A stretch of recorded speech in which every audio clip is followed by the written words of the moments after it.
Bismillahirrahmanirrahim. Assalamualaikum warahmatullahi wabarakatuh.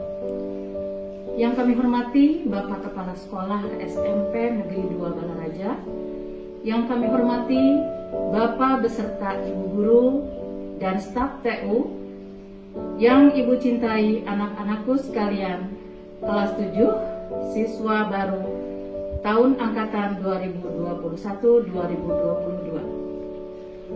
Kami atas nama keluarga besar SMP Negeri 2 Balaraja mengucapkan selamat datang untuk kalian semua dan selamat bergabung menjadi keluarga besar SMP Negeri 2 Balaraja. Anak-anakku sekalian, sebelum Ibu memberikan materi MPLS tentang arti wawasan Wiyata Mandala, Ibu ingin memperkenalkan diri terlebih dahulu. Nama Ibu Hajah Ida Nurul Hidayah SPD. Ibu mengajar di sekolah ini sejak tahun 2003 dan memegang mata pelajaran MIPA. Ibu mohon izin, sebelum menyampaikan materi, Ibu mau membuka masker terlebih dahulu. Anak-anakku kelas 7, siswa baru angkatan tahun 2021-2022 SMP Negeri 2 Balaraja, marilah kita simak sama-sama materi MPLS Arti dan Makna Wawasan Wiyata Mandala. Wawasan adalah suatu pandangan atau sikap yang mendalam terhadap suatu hakikat. Wiyata adalah pendidikan Mandala, yaitu tempat atau lingkungan. Jadi, Wiyata Mandala adalah sikap menghargai dan bertanggung jawab terhadap lingkungan sekolah sebagai tempat menuntut ilmu pengetahuan. Unsur-unsur Wiyata Mandala yaitu terdiri dari 1. Sekolah merupakan lingkungan pendidikan. Yang kedua, kepala sekolah mempunyai wewenang dan tanggung jawab penuh atas penyelenggaraan pendidikan dalam lingkungan sekolah. Yang ketiga, antara guru dan orang tua siswa harus ada saling pengertian dan kerjasama erat untuk mengemban tugas pendidikan atau hubungan yang serasi. Yang keempat, warga sekolah di dalam maupun di luar sekolah harus menjunjung tinggi martabat dan citra guru. Yang kelima, sekolah harus bertumpu pada masyarakat sekitarnya dan mendukung antar warga. Sekarang yang kedua, sekolah dan fungsinya. Sekolah merupakan tempat penyelenggaraan PBM, menanamkan dan mengembangkan berbagai nilai, ilmu pengetahuan, teknologi dan keterampilan. Dan sekolah ini adalah merupakan lembaga pendidikan formal, tempat berlangsungnya PBM untuk membina dan mengembangkan. Di antaranya, yang pertama, ilmu pengetahuan dan teknologi. Yang kedua, pandangan hidup atau kepribadian. Yang ketiga, hubungan antara manusia dengan lingkungan atau manusia dengan Tuhannya. Yang keempat, kemampuan berkarya. Baik anak-anak, kita lanjutkan. Sekarang kita lihat fungsi sekolah. Fungsi sekolah adalah sebagai tempat masyarakat belajar karena memiliki aturan atau tata tertib kehidupan yang mengatur hubungan antara guru, pengelola pendidikan, siswa dalam PBM untuk mencapai tujuan pendidikan yang telah ditetapkan dalam suasana yang dinamis. Selanjutnya, ciri-ciri sekolah sebagai masyarakat belajar adalah yang pertama, ada guru dan siswa, timbulnya PBM yang tertib. Yang kedua, tercapainya masyarakat yang sadar, mau belajar dan bekerja keras. Yang ketiga, terbentuknya manusia Indonesia seutuhnya. Kita lanjutkan lagi. Sekarang kita lihat prinsip sekolah.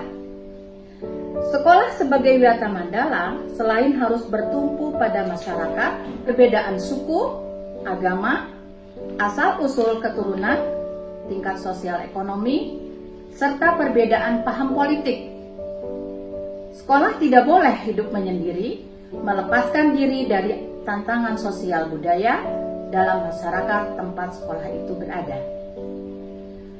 Sekolah juga menjadi suri teladan bagi kehidupan masyarakat sekitarnya, serta mampu mencegah masuknya sikap dan perbuatan yang akan menimbulkan pertentangan.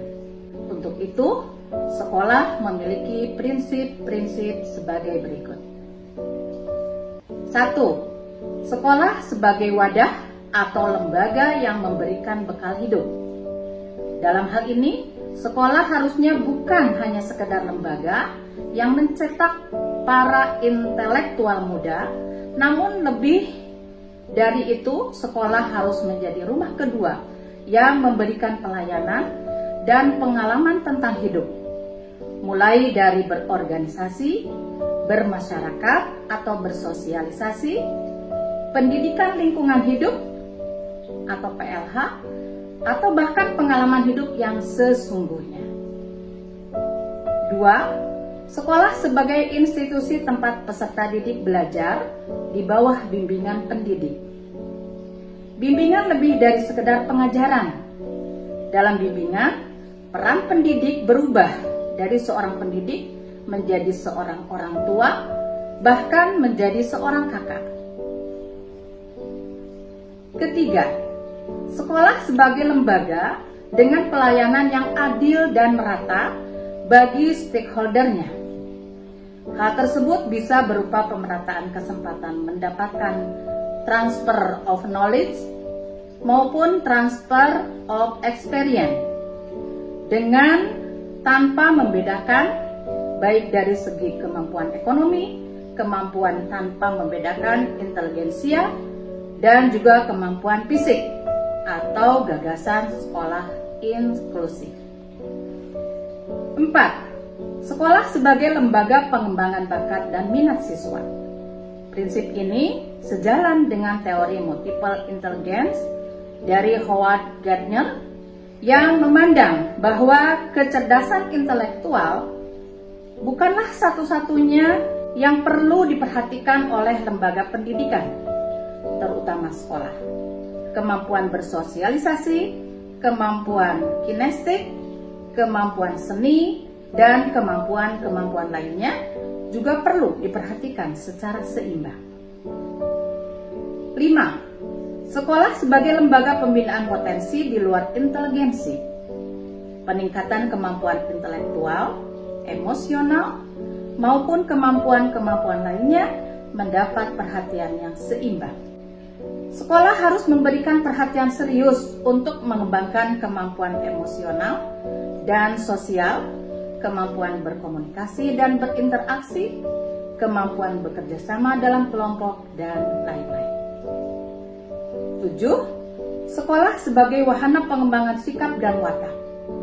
Sikap sederhana, jujur, terbuka, penuh toleransi, rela berkomunikasi dan berinteraksi, ramah tamah dan bersahabat, cinta negara, cinta lingkungan, siap bantu-membantu, khususnya kepada yang kurang beruntung, merupakan sikap dan watak yang perlu dibentuk di dalam lingkungan sekolah. Peserta didik yang Ibu cintai, selanjutnya sekolah sebagai bagian dari masyarakat belajar atau learning society.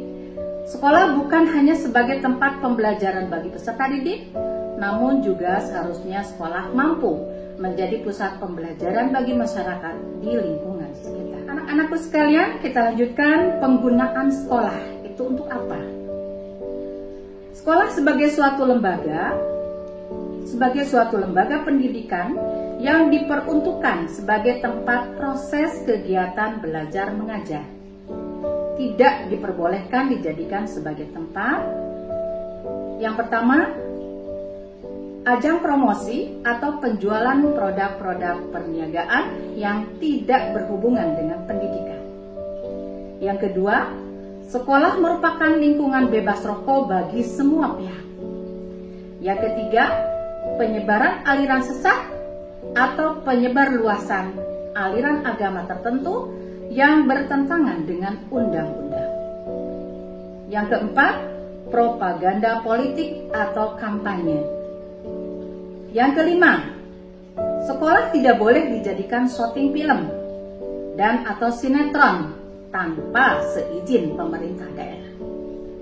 Yang keenam, kegiatan-kegiatan yang dapat menimbulkan kerusakan, perpecahan, dan perselisihan sehingga menjadikan suasana sekolah tidak kondusif. Kita lanjutkan lagi, penataan Wiyata Mandala dalam upaya ketahanan sekolah. Yang pertama, ketahanan sekolah lebih menitik beratkan pada upaya-upaya yang bersifat preventif.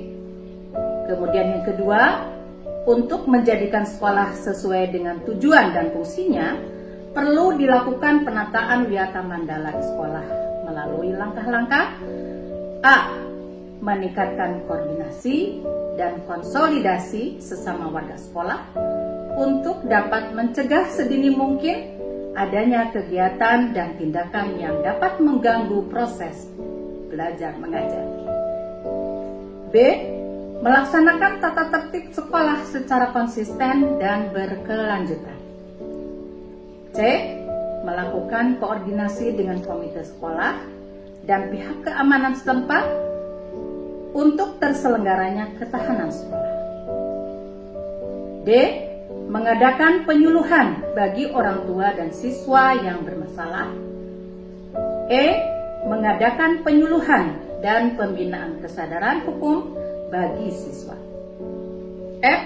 Pembinaan dan pengembangan keimanan, ketakwaan, etika bermoral Pancasila, kepribadian sopan santun, dan berdisiplin. G. Mengikutsertakan siswa dalam kegiatan ekstrakurikuler dan pengembangan diri. H. Mengadakan karya wisata dalam rangka pengembangan iptek.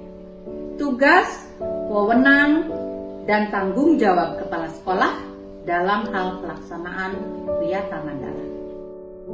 Kepala sekolah sebagai pimpinan utama bertugas dan bertanggung jawab memimpin penyelenggaraan belajar mengajar, serta membina pendidik dan tenaga kependidikan, serta membina hubungan kerjasama dan peran serta masyarakat. Kepala sekolah dalam melaksanakan penataan Wiyata Mandala di sekolah dengan melakukan kegiatan-kegiatan sebagai berikut. Pertama, melaksanakan program-program yang telah disusun bersama komite sekolah. Yang kedua, menyelenggarakan musyawarah sekolah yang melibatkan pendidik, OSIS, komite sekolah, tokoh masyarakat, serta pihak keamanan setempat. Yang ketiga, menertibkan lingkungan sekolah baik yang berbentuk perangkat keras atau sarana prasarana dan perangkat lunak atau peraturan-peraturan, tata tertib, tata upacara, dan lain sebagainya. Yang keempat, mengadakan pertemuan baik rutin maupun insidentil yang bersifat intern sekolah, yaitu kepala sekolah, pendidik, orang tua siswa, dan siswa itu sendiri. Yang kelima, menyelenggarakan kegiatan yang dapat menunjang ketahanan sekolah seperti PKS, Pramuka, PMR, Paskibra, kesenian, dan sebagainya. Sekarang kita masuk ke mekanisme dalam pelaksanaan Wiyata Mandala. Dalam rangka pelaksanaan Wiyata Mandala, perlu upaya penanggulangan secara dini serta permasalahan yang timbul sehingga dapat menghilangkan dampak negatifnya, yaitu dilaksanakan secara terpadu, bertahap, dan berlanjut sebagai berikut. Yang pertama, tahap preventif, upaya untuk meniadakan peluang-peluang yang dapat memungkinkan terjadinya kasus-kasus negatif di sekolah melalui antara lain: A. Memelihara sekolah dan lingkungan sekolah serta menciptakan kebersihan dan ketertiban agar siswa merasa nyaman dan menyenangkan, dan tidak ada tempat tertentu yang dijadikan siswa untuk hal-hal yang negatif. B. Menciptakan suasana yang harmonis antara pihak pendidik atau staf TU dan siswa serta penduduk di sekitar sekolah tersebut. C. Membentuk jaring-jaring pengawasan atau kontrol dan razia terhadap kegiatan siswa di lingkungan sekolah tersebut. Meminimalisir keterlibatan kelompok maupun perorangan dalam kegiatan sekolah. F. Mengisi jam-jam kosong dengan pelajaran atau kegiatan ekstrakurikuler lainnya. G. Meningkatkan kegiatan ekstrakurikuler pada masa awal atau akhir semester dan masa liburan sekolah. H. Peningkatan keamanan dan ketertiban khususnya pada saat berangkat atau usai sekolah. Yang kedua, tahap represif. Upaya untuk menindak siswa yang telah melanggar peraturan-peraturan dan tata tertib sekolah. Upaya represif adalah sebagai berikut. A. Mendamaikan para pihak yang terlibat perselisihan berikut orang tua atau pendidik pembinanya atau guru BP. B. Membatasi area tempat terjadinya aksi. C. Menetralisir isu-isu yang berkembang dan mencegah timbulnya isu-isu baru. D. Berkoordinasi dengan pihak keamanan apabila terdapat pihak luar sekolah yang melanggar keamanan, ketertiban, dan perbuatan kriminalitas di lingkungan sekolah. E. Mengungkap lebih lanjut keterlibatan pihak luar sekolah atas kasus yang timbul dan menyelesaikan secara hukum. F. Mengikutsertakan para ahli untuk mengadakan bimbingan dan penyuluhan. G. Memberikan sanksi sesuai tata tertib yang berlaku. Anak-anakku sekalian, demikianlah materi MPLS yang Ibu berikan kali ini. Dan Ibu mohon kalian bisa menyimpulkan materi yang sudah Ibu berikan. Nanti kalian akan diberi tugas oleh wali kelas kalian masing-masing tentang materi ini. Tentu saja anak-anakku sekalian, kalian menjadi siswa baru di SMP Negeri 2 Balaraja ini. Kita tidak bisa belajar tatap muka secara langsung karena kita masih mengalami masa pandemi COVID-19. Untuk itu, Ibu pesan kalian tetap harus menerapkan protokol kesehatan 6M, yaitu yang pertama memakai masker, mencuci tangan, menjaga jarak, menghindari kerumunan, mengurangi bepergian dan interaksi. Yang keenam, menjaga kesehatan. Ini yang penting. Ibu berdoa mudah-mudahan kalian semua selalu dalam keadaan sehat walafiat. Amin ya Allah ya Rabbal alamin. Demikianlah materi yang Ibu sampaikan. Wabillahi taufiq wa hidayah. Wassalamualaikum warahmatullahi wabarakatuh.